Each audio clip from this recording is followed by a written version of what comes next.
வணக்கம். மீண்டும் மணிப்பேச்சில் உங்களெல்லாம் சந்திப்பதில் எனக்கு மிக்க மகிழ்ச்சி. இன்னைக்கு மார்க்கெட் டமால் அப்படின்னு விழுந்துச்சு. மெதுவாக விழ ஆரம்பிச்சது. 150 பாயிண்ட் வரைக்கும் கீழே போச்சு. இப்போ 120 பாயிண்ட் நெகட்டிவ்ல ட்ரேட் ஆகிட்டு இருக்கு. பேங்க் நிஃப்டியை வச்சு ஏற்றிருக்காங்க. 120 பாயிண்ட்டு மேலே இருக்கு. தங்கம் அப்படியே டப்புன்னு ஒரு 60 ரூபாய் ஏறி. நான் இன்டர்நேஷ்னல் மார்க்கெட்டில் அடி மாதிரி தான் இருக்கு. ஆனால் நம்ம சக்தி ரூபாவை ஃப்ரைடே அன்னைக்கு தொப்புன்னு விட்டாரு. 84.55 வரைக்கும் போயிட்டு அப்புறம் 84.46 47 க்ளோஸ் ஆயிடுச்சு. அதனால் தங்கம் விலையும் 60 ரூபாய் ஏறிடுச்சு. 6,995 இருக்குது. பார்த்து கன்சிடர் பண்ணுங்க. இன்னைக்கு டாப் செய்தி IT, Infy, HCL, Tech Mahindra, Wipro, big daddy, TCS எல்லாம் டமால் டமால் டமால் டமால் டமால். ஸோ இதுதான் இன்னைக்கு. பெருசாக ஒன்றும் கன்சிட்ரேஷன் ரேஞ்சில் வரல. இன்வெஸ்டருக்கெல்லாம் 7 வாரத்தில் 50 லட்சம் கோடி காணாமல் போயிடுச்சு. இது வரும் வரும் வரும் நம்ம சொல்லிட்டு இருந்தோம். அதுவும் எப்படின்னா, அவன் விற்பான், நம்ம மியூச்சுவல் ஃபண்ட் வாங்கி அவனுக்கு டாட்டா சொல்லுவான். ஆர்பிஐ சக்தி அவங்களுக்கு டாலரை சீப்பாக ரொம்ப குறைக்காமல் கொடுத்து பிளெயினில் டாட்டா சொல்லிட்டு வந்திருந்தாங்க. அவன் பணத்தை எடுத்துகிட்டு போயிட்டே இருக்கிறான். இது வரைக்கும் 50 லட்சம் கோடி லாஸ். இதுக்கு மெயின் ரீசன் என்ன? இந்த செகண்ட் குவார்ட்டரில் இந்த பேங்க்கு, ஃபைனான்ஸ் கம்பெனியை மட்டும் தூக்கிட்டிங்கன்னா மற்ற எல்லா கம்பெனியும் ஆவரேஜாக எடுத்து பார்த்தீங்கன்னா நெட் ப்ராஃபிட்டு ஒரேடியாக புஷ்ஷுன்னு இறங்கிடுச்சு. ஃபைனான்ஷியல்ஸ் வித்தவுட் பேட் 9.1% கவுந்துருச்சு. அப்படின்னா 1,65,000 கோடி தான் இந்த குவார்ட்டரில் லாபமே. இந்த செகண்ட் குவார்ட்டரில் ஏன் இம்ப்ரூவ் ஆகாது? ஏன் நம்ம டிஃபன் காப்பி ஆடி டிஃபென்சிவாக ஆடணும் அப்படின்னா, IPO, QIP, secondary market sale, promoter sale, $55 billion விற்க வரப்போகுது. நீங்கள் மியூச்சுவல் ஃபண்ட் அப்படியே போட்டுக்கிட்டே இருந்தீங்கன்னா கூட it is 2.5 times of projected mutual fund sales. Active fund ஒன்ட்ட காசை பிடுங்குறான், மங்காத்தா ஆடுறான், பணத்தை கோல் விடுறான். இன்னைக்கு ஹோன்சா கன்சியூமர்னு ஒரு கம்பெனி, மேமா எர்த்துன்னு ஒரு பெரிய நடிகை, அவங்க ஸ்டேக்கை கூட விற்றாங்க. ஒரு வருஷம் சூப்பராக ஓடிடுச்சுன்னு நம்ம மியூச்சுவல் ஃபண்டெல்லாம் நிறைய வாங்கினான். நேற்று கப்புன்னு அந்த கோஃபவுண்டர் என்ன சொல்லிட்டான், சேல்ஸே இல்லை பாஸ்.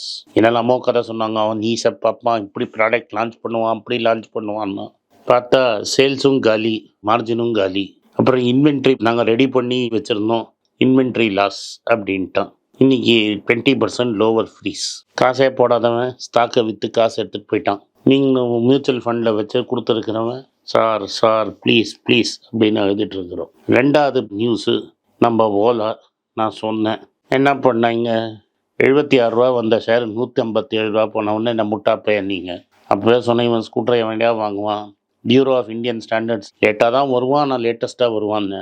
அவன் ஒரு ஹாலிடேயில் ஒரு பாம்பு போட்டான். இன்றைக்கி 70 கீழே போய் 68 ட்ரேட் ஆகிட்டு இருக்குது. இன்னும் எப்படி குறைக்கலான்னு பார்க்கலாம். பேடிஎம் இன்னும் என்ன பிஸ்னஸ் பண்ணலான்னு யோசிச்சுட்டு இருக்கிறான். இதில் நீங்கள் நைக்காங்கிறீங்க, 13 கோடி ரூபா ப்ராஃபிட் பண்ணான்னு சந்தோஷப்படுறீங்க. அது என்னடானா 40 times earnings மேலே இருக்குது. ஐடிசின்னு ஒரு கம்பெனி இருக்குது, ஒரு நாளைக்கு 13 கோடிக்கு மேலே பண்ணுது. அந்த கம்பெனி என்னடானா நீங்கள் 25 times earnings தரீங்க. ரிலையன்ஸு லெஃப்ட்லேயே ரீட்டைலில் டிரா அப்படின்னு ஒரு பிராண்டை போட்டு அடிச்சிட்டு இருக்கிறான். அவனுக்கு நீங்கள் 25 times earnings கொடுக்குறீங்க. ஆனால் நைக்காவுக்கு ஒரு ஐடியா ஏதோ எவனோ சொன்னான்னு earnings கொடுக்குறீங்க. ஸோ இது மாதிரி ஸ்டார்ட் அப்பை நம்பி காணாமல் போன கோஷ்டி நிறைய இருக்குது. இந்த மாதிரி நடந்துட்டு இருக்கும்போது எஃபிஐ, ஃபாரின் போர்ட்ஃபோலியோ இன்வெஸ்டரு, இது வரைக்கும் 2,500 கோடியை வெளில எடுத்துகிட்டு போயிட்டான். நார்த் ஈஸ்டில் அசாமில் நம்ம தாத்தா கடைசியாக உயிர் போகிறதுக்கு முன்னாடி திறந்த பிளான்ட்டு, அங்கே போய் கேன்சர் ஹாஸ்பிட்டல்னு திறந்தார். சந்திரசேகர் சொல்லியிருக்கிறாரு, டாட்டா அந்த பிளான்ட்டில் 48 மில்லியன் சிப்ஸ் ஒரு வருஷத்துக்கு பண்ணுவோம் அப்படின்னு சொல்லியிருக்கிறாரு. அதாவது 10 மில்லியனுங்கிறது 1 கோடி, எவ்வளோ கோடி சிப்ஸுன்னு நீங்கள் பார்த்துக்கோங்க. ஸோ அங்கேயே ரெடி ஆகிடுச்சு. அதே சமயத்தில் சந்திரசேகர் என்ன சொல்லியிருக்கிறாருன்னா, பெகட்ரான்னு மெட்ராஸ் பக்கத்தில் ஒரு ஆப்பிள் அசம்பிளர் இருக்கிறான். அவனால் லேபர்லாம் அட்டென்ட் பண்ண முடியல. அதில் மெஜாரிட்டி ஸ்டேக்கை தாத்தாவோட சந்திரசேகர் வாங்கிட்டு இந்த லேபர் மேனேஜ்மெண்ட்டெல்லாம் அவர் பார்த்துக்கிறாரு. டெக்னாலஜி ஃபாரின் டைப் அவனை பார்த்துக்கிறாங்க. பேசிக்லி சிப்பு டிசைன் பண்ணுறாரு, சிப்பு பண்ணுறாரு, டெஸ்டிங் பண்ணுறாரு, அசம்பிளிங் பண்ணுறாரு. 10 வருஷத்தில் அது டாடா எலக்ட்ரானிக்ஸ் ஃபாஸ்காமாக மாறிடும். டிசிஎஸ் சிப்பு டிசைன் பண்ணும். அப்போது என்றைக்காவது ஒரு நாளைக்கு டாடா ஃபோன்னு வரும். பட் இது வரைக்கும் இது 2 தான் பண்ணுறாரு. சரி, இந்த செமிகண்டக்டர் விஷயத்தை பற்றி பேசும்போது ட்ரேடருக்கு சந்தோஷமாக ஒரு நியூஸை கொடுப்போம். ட்ரேடர் ஒரு காலத்தில் டிஎஸ்எம்சின்னு ஒரு கம்பெனியை வாங்கி போட்டார். $100 அவரோட அமெரிக்கா பட்டாஸ் லிஸ்ட்டில் அது இருந்தது. அது என்னடானா நீங்கள் குப்புன்னு ஏறி டபுள் ஆகி ஆல்மோஸ்ட் 200 ஆயிடுச்சு. ஃபஸ்ட்டு டைம் அமெரிக்காலேயும் ஒரு டபுள் பண்ணிட்டார் ஸ்டாக்கு ட்ரேடர். ரெண்டாவது விஷயம், இந்த டிஎஸ்எம்சிக்கு சப்ளை பண்ணுற கம்பெனி எல்லாம் இருக்கிறான். அதை பற்றியும் ட்ரேடரை கேட்டிங்கன்னா நல்லா சொல்லுவார். இது அமெரிக்கன் செய்தி. ஸோ அமெரிக்கன் மார்க்கெட்டில் ட்ரேடர் சந்தோஷமாக பண்ணுற விஷயம் இதுதான். டாடா மோட்டார்ஸ் ஒரு பேட்டி கொடுத்துருக்கிறாரு பாலாஜி. என்ன சொல்கிறாரு, Q3ல எங்கள் ஃபெஸ்டிவல் சேல்ஸ் நல்லா இருந்துச்சு, அதனால் நீங்கள் டிசம்பருக்கு அப்புறம் ஜான்வரியில் ரிசல்ட் நல்லா எதிர்பார்க்கலாம்னு. நம்மளுக்கு ஜான்வரியில் ரிசல்ட் நல்லா வருதா இல்லையான்னு முக்கியம் இல்லை. மார்க்கெட் வீக்காக இருக்குது, போட்டு தர்மடி அடிக்குது. ஸோ இறங்குது, டெய்லி டிஃபன் காப்பி 1 கன்சிடர் பண்ணுது. இன்னொன்று நம்ம இண்டஸ்இண்ட் பேங்க் ஊசலாடிட்டு இருக்குது. 1000 கீழே போகும்னு நினைக்கிறேன், இன்னைக்கு கன்சிடர் பண்ணிக்கலாம். ரொம்ப சீப்பாக போயிட்டு இருக்குது. இந்தியாவுக்கு ஒரு பெரிய ப்ராப்ளம் இருக்குது, பேங்க்குக்கு எவனும் டெபாசிட்டே போட மாட்டேங்கிறான். அதை சால்வ் பண்ணதே கேரளாவில் ஒரு மிஸ்ட்ரி இருக்குது. என்னென்னா, கேரளாவில் இருக்கிறவன் பாதி பேருக்கு மேலே கல்ஃபில் உட்காந்துன்னு இருக்கிறான், ஆனால் பணத்தை வீட்டுக்கு அமிச்சுன்னு இருக்கிறான். இந்த என்ஆர்ஐ பணத்தை பிடிக்கிறதுக்காக சவுத் இந்தியன் பேங்க்கு, நம்ம ஃபெட்ரல் பேங்க்கு, தமிழ்நாடு மர்கன்டைல் பேங்க்கு இவெல்லாம் பெருசாக ஆஃபீஸ் திறந்து இருக்கிறான். தமிழ்நாடு மர்கன்டைல் பேங்க் என்ன பண்ணுறான், கொச்சினுக்கு போகிறான், அங்கே பெரிய என்ஆர்ஐ பிடிக்கிறதுக்குன்னே ஒரு ஆஃபீஸ் திறக்கிறான். ஸோ இதில் ஃபெட்ரல் பேங்க் வைர ஊசி, மீதி 2 நம்ம கன்சிடர் பண்ணிக்கலாம். இது நம்ம கேரளா பேங்க்கோட நியூஸு செய்தி. ஹீரோ மோட்டர் இறங்கும்னு நினச்சோம், ஆனால் ரிசல்ட்டு சூப்பராக இருந்துச்சு, மார்க்கெட்டு மேலே தூக்கி எங்கேயோ போயிடுச்சு. அதே சமயத்தில் பஜாஜ் ஆட்டோ ஒரு செய்தியை விட்டுருக்காங்க. பஜாஜ் ஆட்டோ என்ன செய்தி விட்டுருக்குறாங்கன்னா, நாங்கள் கம்ப்ரஸ்ட் நேச்சுரல் கேஸ் பண்ணோம், இப்போ கம்ப்ரஸ்டு பயோகேஸ், அதுக்கு ஒரு மோட்டர் சைக்கிள் ரெடி பண்ணிட்டோம். இந்த பயோகேஸ்லேயே மோட்டர் சைக்கிள் ஓட்டுறதுக்கு ரெடி ஆகிடுச்சு. பயோகேஸ் ரெடியாக ஒன்றும் வரல மார்க்கெட்டில், ஆனால் வந்தால் பைக் ரெடியாக இருக்குது அப்படின்னு பஜாஜ் சொல்லியிருக்கிறாரு. இது இந்த 2 வீலரில் நியூஸு. இதை தவிர செக்டோரல் ஃபண்டுன்னு தனியாக இருக்குது. இந்த செக்டோரல் ஃபண்டில் கொண்டு போய் ஸ்மார்ட் மார்க்கெட்டிங் பண்ணியிருக்கிறாங்க. இந்த ஸ்மார்ட் மார்க்கெட்டுக்கு பலியாகி நம்ம நிறைய ரீட்டைல் இன்வெஸ்டரு கொண்டு போய் பணத்தை அதில் கொட்டி இருக்கிறாங்க. இதில் PSU பேங்க்கோட செக்டோரல் ஃபண்ட்லேயும் நிறைய கலெக்ஷன் ஆகிருக்குதுன்னு பேசிக்கிறாங்க. அங்கே கலெக்ஷன் ஆனதெல்லாம் என்ன ஆயிருக்குன்னு இப்போ தெரிஞ்சிருக்கும்.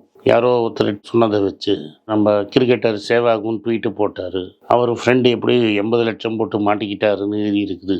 அதனால் நேஷ்னலைஸ் பேங்க்கிலோட PSU பேங்க்கில் செக்டோரல் ஃபண்ட் போட்டதெல்லாம் தர்மடி. ரியல் எஸ்டேட் செக்டோரல் ஃபண்டு போட்டிருந்தாலும் அடி. ஃபார்மா போட்டிருந்தா மைனர் கெயின்ஸ் இல்லாட்டா மைனர் அடி. IT நேற்று வரைக்கும் மைனர் அடி, இன்றைக்கி பரம அடி. அதனால் இந்த செக்டோரல் ஃபண்ட்லாம் போடாமல் வெறும் இதை தெரிஞ்ச லார்ஜ் கேப்போ இல்லாட்டா நிஃப்டிலேயோ போட்டு சும்மா இருப்பதே மேல். முத்தூட் ஃபைனான்ஸு நல்ல ரிசல்ட் வந்தது, ஸ்டாக்கு ராக்கெட்டில் ஏறும்னு சொன்னோம். ஒரு காலத்தில் நம்ம கன்சிடர் பண்ண ஸ்டாக்கு இன்றைக்கி ராக்கெட்டில் ஏறி 7% குப்புன்னு ஏறிடுச்சு. ஏன்னா இது பியூராக கோல்டு லோன் கொடுக்கறது. சப்சிட்ரிமாவும் இருக்குது, பெல்ஸ்டார்னு AMCயும் வச்சுருக்கிறாங்க, அசட் மேனேஜ்மெண்ட் கம்பெனி. அதை தவிர முத்தூட் மணி அப்படி இன்னொரு குட்டி பிரான்ச்சாக வச்சு பண்ணுறவங்களும் இருக்காங்க. இதெல்லாம் பார்க்குறச்ச சூப்பராக ரிசல்ட் வரும் அப்படின்னு நம்ம எதிர்பார்த்து வந்துடுச்சு. மார்க்கெட்டு ராக்கெட்டில் ஏறி 7% ஏறிடுச்சு. இதே மாதிரி பெயின் கேபிட்டல்கிட்ட கொடுத்துட்டு நந்தகுமார் சைடில் வந்தார்னா இன்றைக்கி லெவல்லேருந்து டபுள் ஆகிறதுக்கு வாய்ப்பு இருக்குது மணப்புரமுக்கு. இப்போ பெயின் வாங்காட்டாலும் அட் சம் ஸ்டேஜ் வேறு யாராவது வாங்கிடுவாங்க. அதனால் சீப்பாக நம்ம பார்க்குறதுங்கிறது நம்மளுக்கு நல்லது. நம்மளோட பல நல்ல ஸ்டாக்கில் கன்சிடர் பண்ணதில் டாக்டர் ரெட்டியில் ஒரு அடி அடிச்சிருக்கிறாங்க. 5 வருஷம் 10 வருஷம் வச்சுப்பீங்கன்னா டெஃபினட்டாக டாக்டர் ரெட்டியே கன்சிடர் பண்ணுங்க. எனக்கு ஒரு உதவி, பைசா போல்தா ஹேன்னு ஒரு ஹிந்தி சேனல் வச்சுருக்கிறேன். அதுக்கு ஹிந்தி தெரிஞ்சவங்க சப்ஸ்கிரைப் பண்ணுங்கள். 6 மணிக்கே அதில் வந்துடும். ஒரு ப்ரிவ்யூ மாதிரி கிடைக்கும் உங்களுக்கு. அதில் கவர் பண்ணாத சில விஷயம் மணி பேஜில் இருக்கும், மணி பேஜ் இல்லாத விஷயங்கள் அதில் இருக்கும். அதனால் அதையும் பாருங்கள், ஃப்ரெண்ட்ஸையும் பார்க்க சொல்லுங்கள், அந்த சேனலை சப்ஸ்கிரைப் பண்ண சொல்லுங்கள், பெல் நோட்டிஃபிகேஷன் தட்டுங்க. நன்றி, வணக்கம். இந்த வீடியோ உங்களுக்கு பிடிச்சிருந்தா வீடியோவை லைக் பண்ணுங்கள், எங்கள் சேனலை சப்ஸ்கிரைப் பண்ணுங்கள், பெல் நோட்டிஃபிகேஷன் தட்டுங்க. இந்த வீடியோவை முடிஞ்சால் உங்கள் சொந்தக்காரங்களுக்கும் ஃப்ரெண்ட்ஸுக்கும் அனுப்புங்க. நன்றி, வணக்கம்.